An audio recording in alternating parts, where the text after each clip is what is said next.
तो बात यह है कि भाषा एक ऐसी चीज है जो मानव सभ्यता के लाखों वर्षों में विकसित हुई है। रंगमंच से इसको कभी बेदखल नहीं किया सकता। भाषा को आप कभी इग्नोर करके अच्छा थिएटर करने की बात सोच नहीं सकते। हम जो बात चिंता व्यक्त कर रहे हैं, मीडिया का बढ़ता हुआ प्रयोग, वीडियोग्राफी का प्रयोग, टेक्निक्स, ये कहां है? सिर्फ 10% शहरों को छोड़कर 90% के भारतीय रंगमंच में उनकी उपस्थिति कितने प्रतिशत है? आप सब किसी न किसी राज्य से आते हैं। उन राज्यों में उस तरह का रंगमंच कहीं होता है क्या? कोई उसका रिपीट शो भी देखने जाएगा क्या? वो स्वांत सुखाए, स्वांत खुजाए, स्वांत दुखाए वाला रंगमंच है। अगर मैं कल्पना नहीं कर सकता, आप धर्मवीर भारती का अंधा योग कैसे कर सकते हैं जब तक आप भाषा के ऊपर नियंत्रण ना रखें? आप तुगलक कैसे करेंगे? आप आषाढ़ का एक दिन कैसे करेंगे? विलो मेरा भरोसा करो, मेरा विश्वास करो, ये कह के कोई नहीं करने वाला। करता होगा तो भाग जाएगा, लिटरली। भाषा को खारिज करने वालों को रंगमंच खारिज कर देता है, क्योंकि रंगमंच शुरू से आया है संबोधनों से, ध्वनियों से, संकेतों से और शारीरिक भाव भंगिमाओं से, लेकिन अंततः वो पुष्ट हुआ है विचार से, और विचार का एक अदम्य हथियार है भाषा। कोई विचार ऐसे नहीं फैल सकता जब तक भाषा ना हो। भाषा एक ऐसा हथियार है जिसके अभाव में आज एक्टर सिरे पर आ गया है रंगमंच के, जहां उसको दूसरी चीजें ज्यादा डोमिनेट कर रही हैं। कारण जी से मैंने रंगमंच की प्राथमिक दीक्षा ली। कारण जी तो संगीत के आदमी थे, पर वो हमेशा यही बोलते रहे कि बोलो तो ऐसे जैसे गा रहे हो और गाओ तो ऐसे जैसे बोल रहे हो, वही स्पीच है।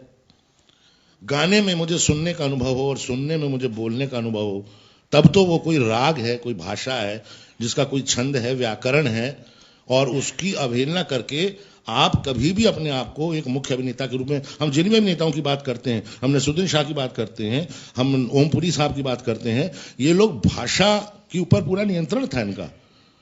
ये मास्टर ऑफ स्पीच थे और अपने शब्द की ताकत से ही इन्होंने ब्रह्म के दर्शन किए थे, क्योंकि शब्द को तो भारतीय दर्शन में ब्रह्म माना जाता है कि अगर आप शब्द को समझते हैं, उसके भावार्थ, निहितार्थ, गूढ़ार्थ को समझते हैं, मनन और चिंतन करते हैं, तो आप भावना के उस चरम पर जा सकते हैं। आजकल के एक्टरों ने कविताएं पढ़ना छोड़ दी हैं, और ये आदत हमें बज्जू साहब ने लगाई थी, बजाज साहब ने लगाई थी कि क्लास में गैप है या कोई क्लास नहीं हो रही है या डायरेक्शन में लेट हो रहे हो, डायरेक्टर नहीं आया है, तो साउंड स्टूडियो चले जाओ और कविता पढ़ो, और कविता पढ़ो और उसको रिकॉर्ड करो, और रिकॉर्ड करो और उसको सुनो। सुनने से तुम्हें ज्यादा पता चलेगा तुम कहाँ गलत बोलते हो, कहाँ सही बोलते हो। उससे पता चलता है कि भाषा कितनी बड़ी चीज है। 7.5 लाख से ऊपर शब्द हैं हिंदी डिक्शनरी में, और प्रेमचंद 1,40,000 तक पहुंचे थे। आप समझ सकते हैं हम लोग का कितने % में काम होता है। हम हिंदी वालों का काम कितने से होता है, आप अच्छे से समझ सकते हैं। इसीलिए एक्टर वैनिशिंग पॉइंट वाला बात आता ही इसलिए है कि आज हमारे पास उस परंपरा के अभिनेता नहीं है। अब हम उस परंपरा को खुद ही तोड़ चुके हैं, और हमने अपना पाजामा छोड़ के डेनिम चढ़ा लिया है, पर सोच पे तो लिवाइस चढ़ा हुआ है। मतलब वहां कुछ नया आया नहीं हमारे। तो हम कपड़े लत्ते से आधुनिक हो गए हैं, हम लैपटॉप और मोबाइल पे आधुनिक हो गए हैं, लेकिन विचार, भाषा और रंगमंच की जो मूल ताकत है उसको कोई तोड़ नहीं सकता। वो है आदमी से आदमी का डायरेक्ट कनेक्शन। मुझे लगता है कि मुर्गा देसी बांग विदेशी अच्छा नहीं। जहां के हम हैं मुझे उसका अभिमान होना चाहिए, लेकिन उस जगह की लिमिटेशन मेरी सृजनात्मकता के आकाश को छोटा कर दे, ऐसा भी नहीं होना चाहिए। और एक दूसरे से सीखने की परंपरा रहनी चाहिए, जानने की परंपरा रहनी चाहिए। एक्टर हमेशा रहेगा, कहानियों का रंगमंच उसका प्रमाण है कि कोई डिजाइन, कोई सेट, कोई कॉस्ट्यूम, कोई लाइटिंग, कुछ नहीं चाहिए। तरवी ने सोचा और वो गहरी सोच में डूब गया, लेकिन ऑडियंस देखती है। इसका मतलब है रंगमंच की ताकत उसकी सरलता, सादगी और सत्यता में है, ना कि बनावट में। बाकी चीजें, डिजाइन और दूसरी चीजें बहुत ग्रेट चीजें हैं, वो नाटक को मदद करती हैं, लेकिन भाई आत्मा ही नहीं है तो लाश को कितना सजाओगे। तो मैं ये जानना चाह रहा था कि जैसे आपने एक दो बातें ये भी कही कि थिएटर जो है वो क्या है, असल में उसमें भाषा का एक बड़ा योगदान है।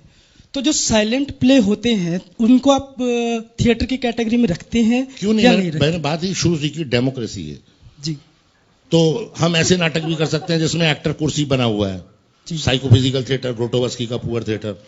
तो पुअर थिएटर भी है, तीसरा रंगमंच भी है, चौथा रंगमंच की खोज हो रही है, छठवां मिल गया है, वो सब तो चलता रहेगा। मेरा तो ये मानना है कि आप अपनी मिट्टी, अपने दर्शक को पहचानते हैं कि नहीं। मैं बैतूल या हरदा में सैमुअल बेकेट का वेटिंग फॉर गोडो कभी नहीं करूंगा, क्योंकि मुझे मालूम है वो समाज और दर्शक की जिंदगी में कहीं नहीं है।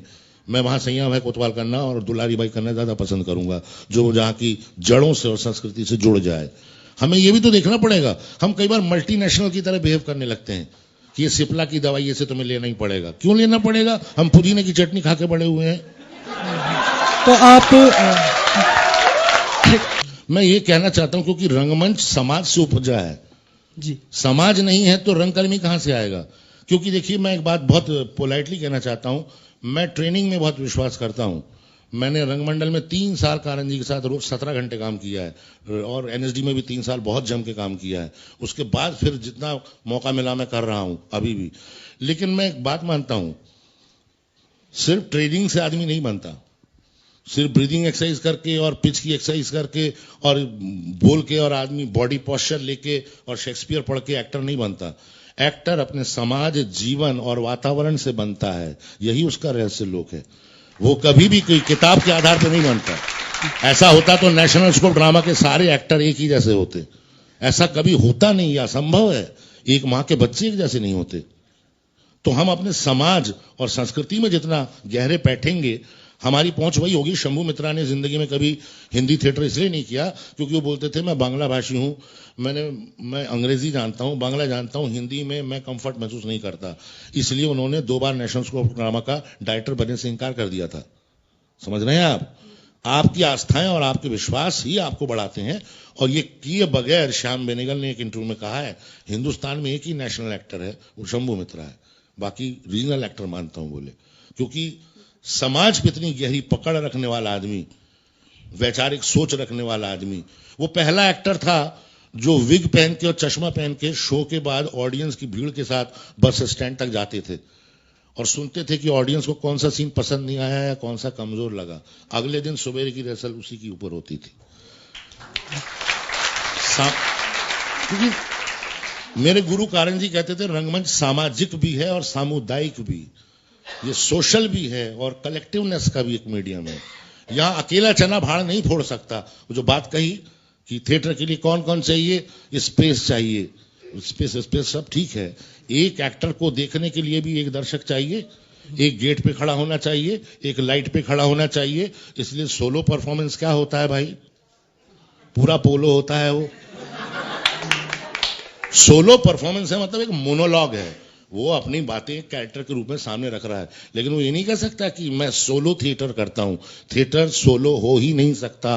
वो समाज की शक्ति और अनुप्राण से आता है, वो व्यक्तिगत अनुभव से बहुत बाद में आता है, और फिर जीवन के अनुभव। इसलिए पीटर ब्रूक ने एक जगह लिखा है कि एक्टर 35 के बाद बनता है। उसके पहले तक वो जोश में काम कर रहा होता है या किसी आइडियल एक्टर को देखकर उसको कॉपी करके उसके जैसा होने की कोशिश कर रहा होता है। जैसे मैं एफटीआई में क्लास लेने गया था तो वहां एक लड़का झारखंड का बैठा हुआ था, मुंह ऐसा करके। तो मैंने उससे कहा तो मुंह टेढ़ा क्यों बैठे हो? बोले सर ब्रांडो